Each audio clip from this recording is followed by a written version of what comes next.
Hi, everyone. It's Kristan Hawkins. Thank you again for joining me for another Pro-Life Gen Roundtable. Tonight we are live. We are having another important conversation with a key decision maker in Washington, D.C. As you all know, with Students for Life Action, we have been, having conversations with key leaders in D.C. as we unpack the public policy that's impacting the human rights issue of our day, which is abortion. So joining me tonight is Senator Mike Lee of Utah. Many of you will probably remember Senator Lee from the hearings in the Senate Judiciary Committee when now Justice Amy Coney Barrett was in the hot seat. Senator, let me say again how much pro-life Americans appreciated your defense of key constitutional principles over the partisan attacks this fall. We're cheering for you from home and from our TV sets.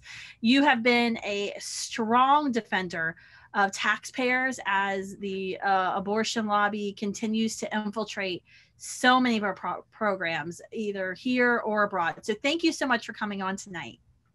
Oh, thank you. It's a pleasure to be with you. Yeah, it's fantastic to have you speaking out and all that you're doing on Capitol Hill. And that's why I wanted you specifically to come on tonight to talk to us about some of the things that you've been up to and some of your colleagues have been up to on Capitol Hill, because I know it's a concern for so many people.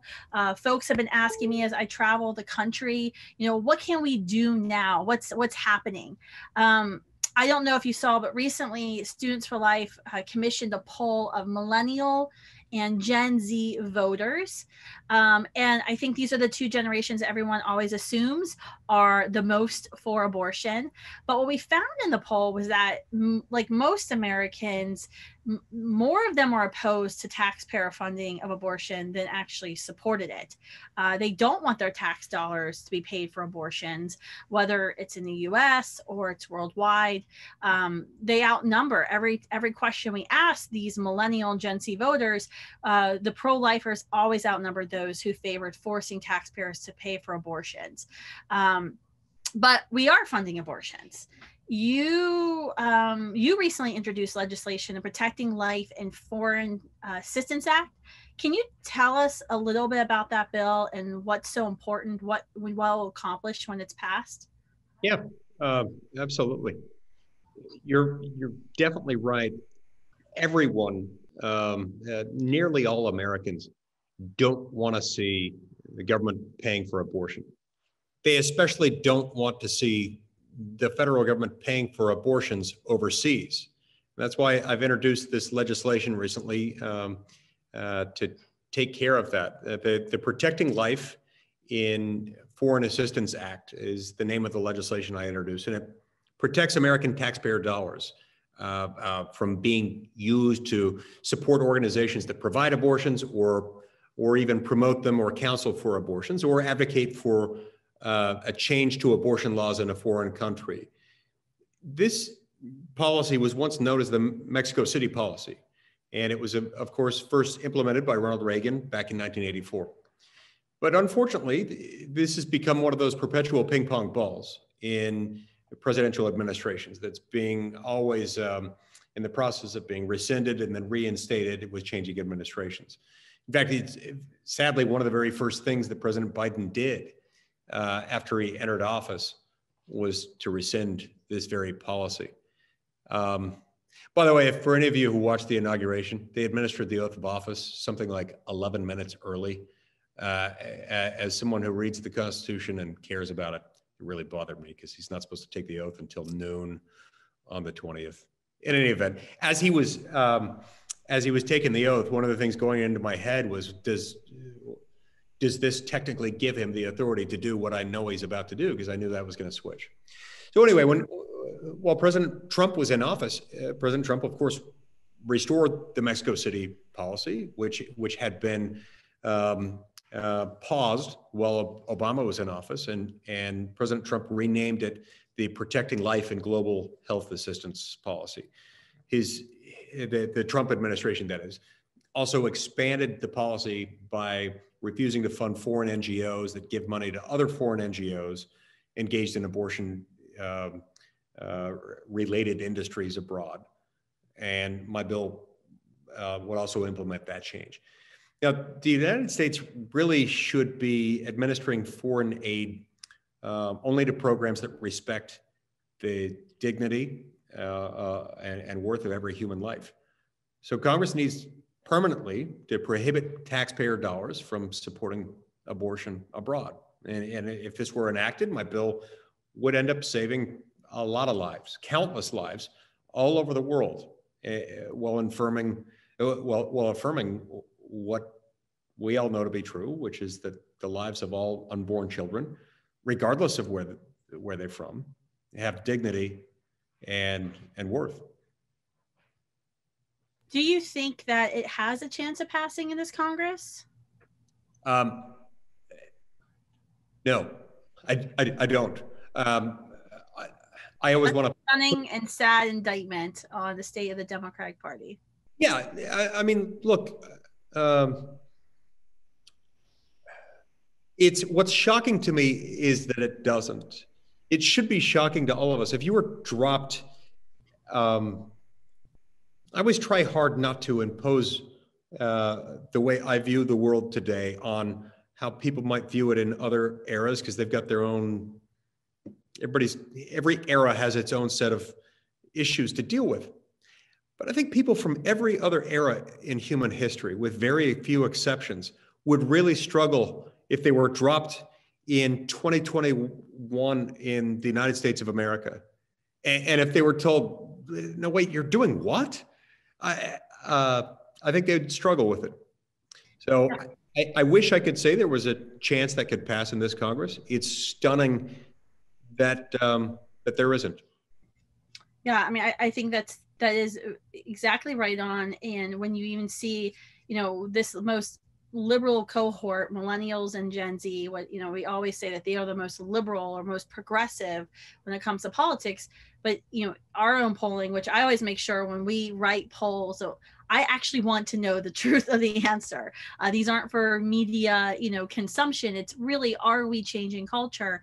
And to see that so many of them, the majority of them, support, even if they call themselves pro-choice, even if they say that they support the rights to legal abortion, they still don't like the fact that taxpayers are paying for this, and that folks that are being forced to violate their faith and their conscience for this. So I think I'm really, really thankful that you introduced this legislation, and I think it's important that we continue as pro-lifers to be talking about it when we're talking to our senators in our home states. We need to be saying, hey, are you supporting Senator Lee's Protecting Life and Foreign Assistance Act? You need to sign on as a co-sponsor.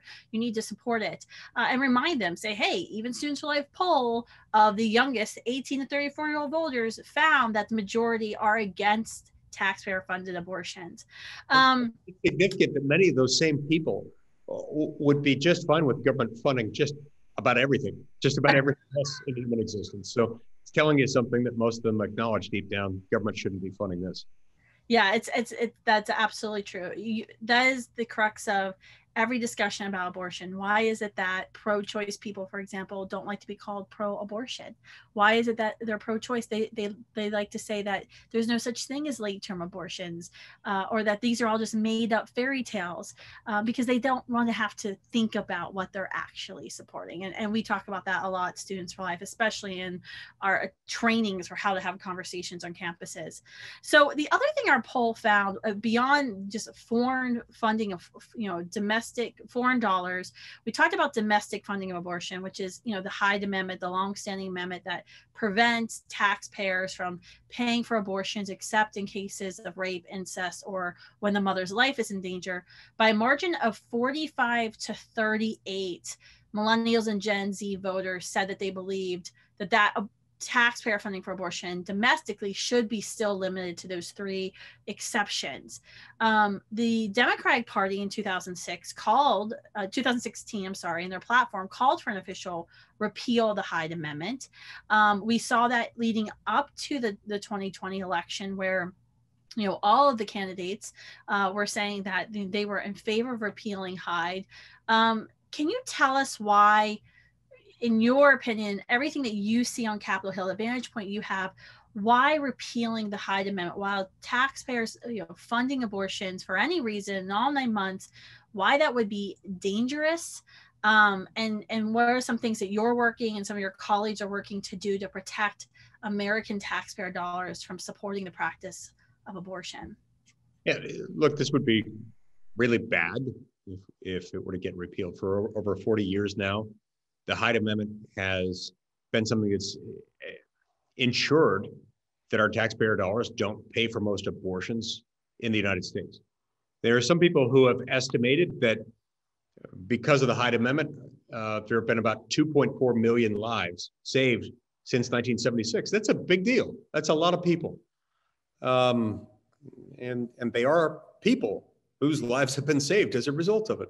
So a repeal of the Hyde Amendment would be extremely unpopular, according to most polling that I'm aware of. And if it were repealed, the lives of thousands of American women and unborn children will be at risk through federally subsidized abortions. You know that when you subsidize something, you make it more likely, and that's what happens here. And that's why it really is a life or death sort of difference that makes. Moreover, if we didn't have the Hyde Amendment, there'd no longer be these protections for the conscience rights of so many millions of pro-life Americans like you and me and those watching today. So I've been working hard to make sure that the Hyde Amendment doesn't get repealed. As part of that effort, I filed an amendment to the recently passed budget resolution that would codify the Hyde Amendment into federal law. I've also co-signed a letter to Senate Majority Leader Chuck Schumer, affirming that I'm committed to vote against any legislation that would eliminate or even weaken the Hyde Amendment or any other current pro-life protections or federal policy. I've also got a couple of other legislative measures that go along those lines. I've got a bill, it's called Abortion is Not Healthcare, that would get rid of the favorable tax treatment that comes from treating abortion, which is designed to take a life, as if it were healthcare, which has is supposed to be about saving life. So it's not just that abortion's not properly categorized as healthcare, it's that it's the opposite of healthcare. And I've also got a measure that involves protection of life in HSAs to make sure that Americans shouldn't be able to, through their health savings account contributions, rely on that aspect of the favorable tax treatment. That's extremely important. You're right. When things are subsidized, you can bet you're going to see an increase in abortions, and we know this. How radical is it? I think it's radical, but I guess in your view, that Hyde wasn't attached to this current COVID relief bill that we're talking about. You mean that how radical is it that they refused to include any Hyde? Yeah, that wasn't included in it. I mean, I just find that I find that astounding that when we're talking about COVID relief and trying to help millions of Americans who are still struggling, that they're so concerned about making sure that Hyde isn't included so abortion can be funded. Yeah, astounding and dismaying, yes, but not inconceivable.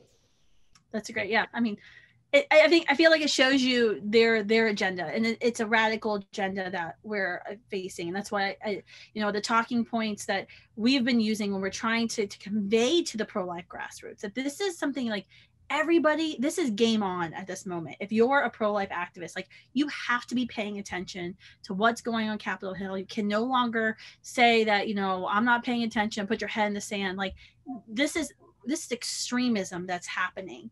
And that they're so concerned, even in a COVID relief bill, one of the first things they already said in the House when they were talking about this was, oh, Hyde won't be attached, meaning taxpayers might be forced to fund abortion. And COVID relief, like, how does that even go in? It blows my mind.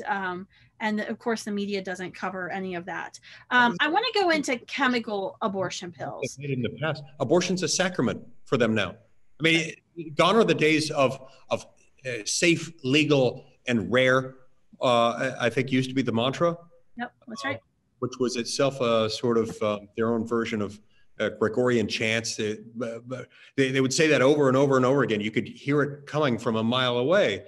Now you don't hear them say that. Now they celebrate it as though it's a sacrament. It's not just a rite of passage, but it's something that people should strive for. It's just all kinds of wrong. I'm not a fan of Moloch or Moloch worship, and it feels that way sometimes.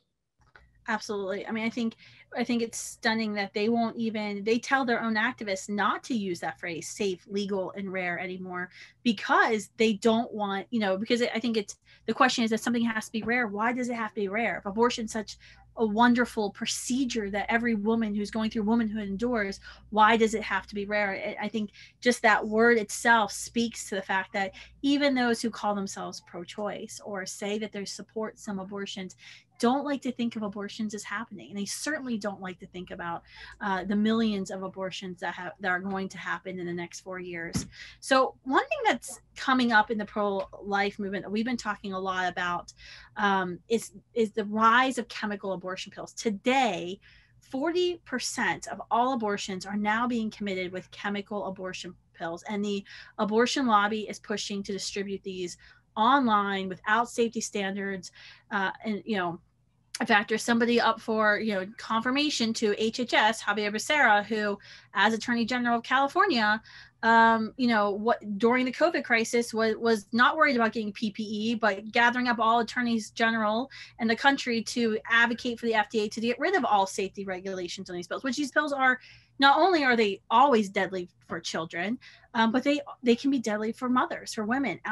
You recently spoke in support of the Save Moms and Babies Act being led by Senator Hyde-Smith. Can you explain to those kind of tuning in tonight why you believe the SAVE Act should be supported and why this abortion scheme is just so dangerous? Yeah. I was proud to stand with Senator Hyde-Smith on this. She did a terrific job, by the way.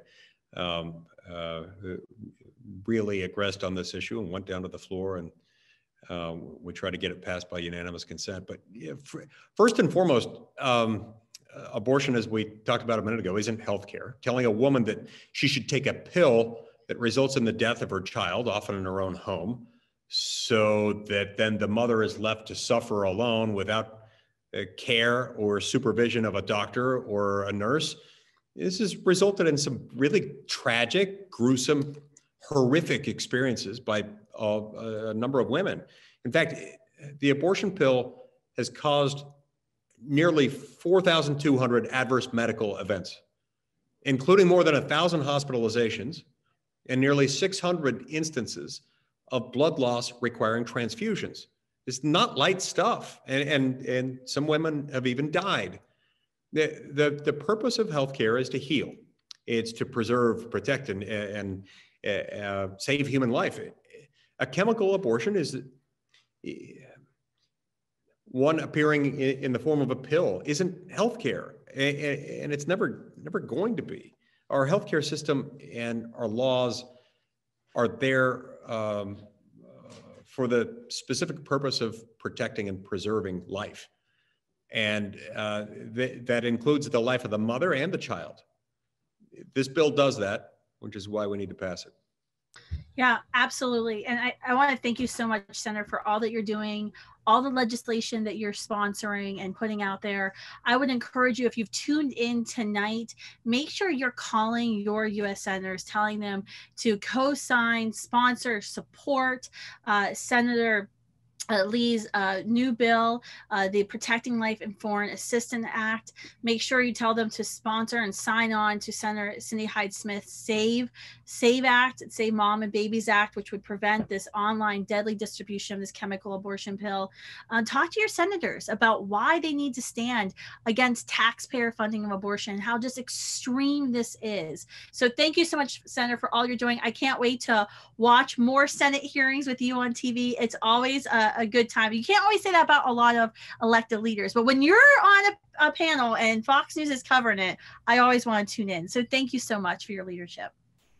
Thanks so much, Kristan, and thanks for setting this up. Oh, culture of life can be built only one step at a time. We've got a long way to go, but the work's well underway. And a big part of that is thanks to you and all of you who are participating in this, people who are moving the movement, who are on the front lines to change hearts and minds and save the lives of mothers and of children alike. And so if we all continue this work, I think one day we can live in a world where it's not only a forgotten thing, but it's no longer desired as an option. That'll be a good day. Amen. Amen. Hopefully we'll get to see you in Utah sometime soon. We got a lot of Students for Life groups starting there. So hopefully we'll see you there. Look Good forward to night, it. guys. Thank you very much.